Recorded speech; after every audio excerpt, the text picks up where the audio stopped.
The trial of Donald Trump in Manhattan is, of course, supposed to take anywhere between 4 and 6 weeks.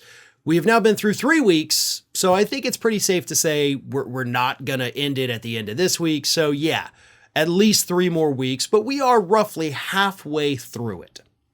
And at this point, the evidence against Donald Trump himself is so overwhelming that if it were anyone other than Donald Trump, I would tell you right now with certainty that a conviction is 100% going to happen.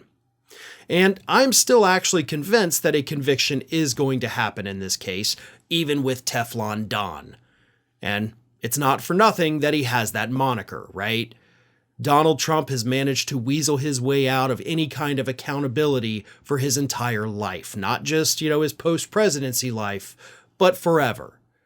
And so there is that part of me that thinks, well, he could easily weasel out of this, right? He's done it every other time when we were certain we got him.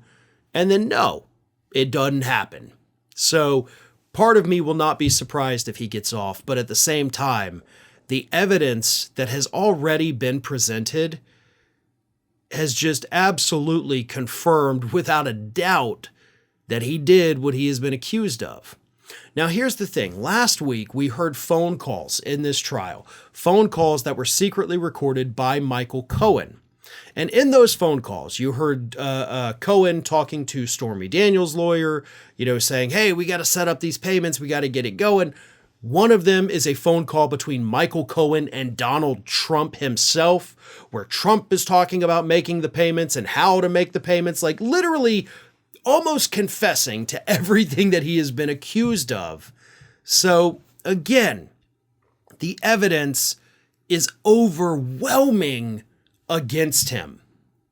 And for the jury, even though one of these phone calls between Cohen and Stormy Daniels' lawyer, that's been publicly available since 2018, this was the first time most people in that jury had even heard it, though. And yes, it was a pretty damning testimony, even though that day, reporters are saying, oh, prosecutors didn't have a great day today. They're not saying Trump had a good day. They're just saying prosecutors didn't have a great day. I disagree with that based on the analysis of everything, because so far, every witness, not most of them, not a good number of them, every witness has corroborated this same story. All of them. David Pecker, Davidson, all the other people that have been called up there, all of them have corroborated the claims against Donald Trump that Michael Cohen, of course, has been making.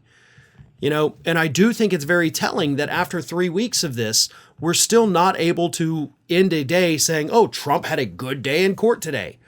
Because even the day the prosecution had an alleged not great day, they still played these tapes that were, as Maggie Haberman put it, quite a doozy.